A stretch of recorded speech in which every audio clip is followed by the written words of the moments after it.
আমি কথা শুরুতেই আমার কথা শুরুতেই আমি বলেছিলাম যে ঢাকা সিলেট রোডে যেতে, সিলেট থেকে ঢাকা যেতে বা ঢাকা থেকে সিলেট আসতে প্রায় 10 ঘন্টা, 10.5 ঘন্টা এখন সময় লাগছে।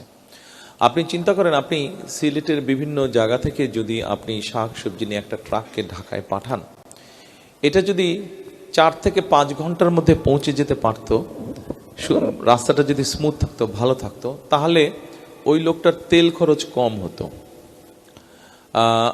এবং সময় যেহেতু কম লাগতো। 5 ঘন্টায় যদি ওর 1% শাকসবজি নষ্ট হয়, 10 ঘন্টায় দেখা যাবে হিট এবং বিভিন্ন কারণে ওর হয়তো 5% শাকসবজি নষ্ট হয়ে গিয়েছে, গরম সবকিছু মিলিয়ে। তার মানে এটাও কিন্তু একটা ম্যাটার করছে, কমিউনিকেশন ব্যবস্থাটাও কিন্তু একটা ম্যাটার করছে যে আপনার জিনিসপত্রকে। এবং রাস্তা যেহেতু খারাপ, ওর গাড়ি চলতে গিয়ে গাড়ি বিভিন্নভাবে ক্ষতিগ্রস্ত হচ্ছে, ক্ষতিগ্রস্ত হওয়ার কারণে ওটাকে রিপেয়ার করতে হবে, সেখানেও তো একটা খরচ আছে। কাজে ওই খরচটা সবজির উপরে এসে যাচ্ছে। আর এর বাইরে আপনি মিডলম্যান যেটা বললেন, সেই বিষয়গুলো কম বেশি আছে। তবে আপনাকে অর্থনীতির নর্মাল নিয়মে মিডলম্যান থাকবে, এটা অর্থনীতিকে অর্থনীতির গতিতে চলতে দিতে হবে।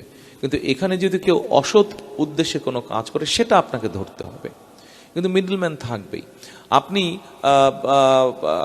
আপনি যে কোনো জিনিস, যেমন আপনি জ্যাকেটটা পরে আছেন, এই জ্যাকেটটা তো আপনি ফ্যাক্টরি থেকে কেনেননি, কিন্তু ফ্যাক্টরিকে কেউ অর্ডার দিয়েছে, কোনো কোম্পানি যারা কাপড়ের ব্যবসা করে তারা এই জ্যাকেটটার অর্ডার দিয়েছে, ফ্যাক্টরি জ্যাকেটটা বানিয়েছে, সে একজন সেলারের কাছে বিক্রি করেছে, সেখান থেকে সে হোলসেলার কাছে বিক্রি করেছে, হোলসেলার থেকে দোকান নিয়ে এসছে, যেই দোকান থেকে আপনি কিনেছেন, যেই দোকান দেখেছেন সেই দোকান তারা হোলসেলার থেকে নিয়ে আসে। এখানেও কিন্তু 1-2টা মিডলম্যান রয়ে গেছে। কাজে এটা অর্থনীতির একটা গতি।